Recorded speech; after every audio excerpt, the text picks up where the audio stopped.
अस्सलामुअलैकुम दोस्तों। सूरत कौसर का ख़ास वजीफ़ा तकदीर बदल देगा इंशाअल्लाह। सूरत कौसर का बहुत ही पावरफुल वजीफ़ा, आपने ये वजीफ़ा सिर्फ़ 3 दिन करना है। सिर्फ 3 दिनों के अंदर अंदर आपकी जो भी बड़ी से बड़ी हाजत होगी, जिस भी मकसद के लिए आप इस वजीफ़े को पढ़ोगे, आपका वो मकसद इंशाअल्लाह 3 दिनों के अंदर अंदर पूरा हो जाएगा। आपका मकसद कोई भी हो, आपकी हाजत जितनी मर्ज़ी बड़ी हो, आपकी परेशानी कोई भी हो, आप जिस भी मकसद के लिए इस वजीफ़े को पढ़ोगे, आपका वो मकसद इंशाअल्लाह 3 दिनों के अंदर पूरा हो जाएगा। आपने ये वजीफ़ा जुमेरात, जुमा, हफ्ता 3 दिन ये वजीफ़ा करना है। इंशाअल्लाह ये वजीफ़ा करने से आपकी हर जायज़ हाजत, आपकी बड़ी से बड़ी परेशानी ख़त्म हो जाएगी।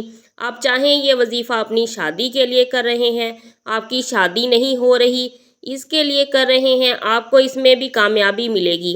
आप बेरोज़गार हैं, आपको कोई काम नहीं मिल रहा, आप इसके लिए भी ये वजीफ़ा कर सकते हैं। आपके दुश्मन हैं, इनसे छुटकारा पाने के लिए भी आप ये वजीफ़ा कर सकते हैं। किसी के दिल में आप अपनी मोहब्बत पैदा करना चाहते हैं, तो इस अमल के लिए भी आप ये वजीफ़ा कर सकते हैं।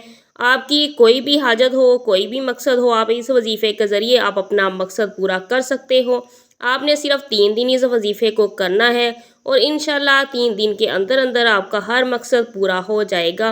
इस वजीफ़ा को शुरू करने से पहले दुरूद शरीफ लाजम पढ़ें। आपने वजीफ़ा किस तरह करना है, आपने सूरत कौसर पढ़नी है। सूरत कौसर कुरान पाक की सबसे छोटी सूरत है। ये सूरत कुरान पाक के तीसरे पारे में है। आपने जुमेरात को ये वजीफ़ा करना है और हफ्ते को ये वजीफ़ा ख़त्म करना है। 3 दिन आपने ये वजीफ़ा करना है। जुमेरात के दिन आपने नमाज फ़जर के बाद अव्वल व आखिर दुरूद शरीफ पढ़ लें।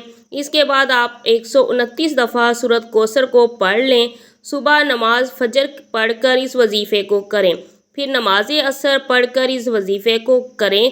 पहले अव्वल आखिर दरूद पढ़ लें, फिर दरमियान में 129 दफ़ा सूरत कौसर पढ़ लें और इसी तरह ही आपने नमाज इशा के बाद रूटीन से आप ये वजीफ़ा करेंगे।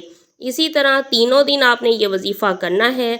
आपकी कोई भी हाजत हो, कोई भी मकसद हो, इसको जहन में रख के आपने ये वजीफ़ा करना है। वजीफ़ा करते वक्त पूरा ध्यान आपका वजीफ़े पर होना चाहिए। दिल में कोई भी शक ना हो कि पूरा ध्यान वजीफ़े की तरफ ही हो। इंशाअल्लाह इस वजीफ़े को करने के बाद आपकी अल्लाह से दुआ मांगनी है। उम्मीद है आपकी दुआ ज़रूर कबूल होगी और इस वजीफ़े को पढ़ने की हर भाई बहन को इजाज़त है। इसको पढ़ने की किसी से भी इजाज़त लेने की ज़रूरत नहीं है और ये सदका जारिया समझकर इस वजीफ़े को लाजमी शेयर करें। उम्मीद आपको वीडियो पसंद आई होगी। पसंद आए तो लाइक, कमेंट और सब्सक्राइब करना ना भूला करें। अपना ख्याल रखिएगा। नेक्स्ट वीडियो में मुलाकात होगी। अल्लाह हाफिज़।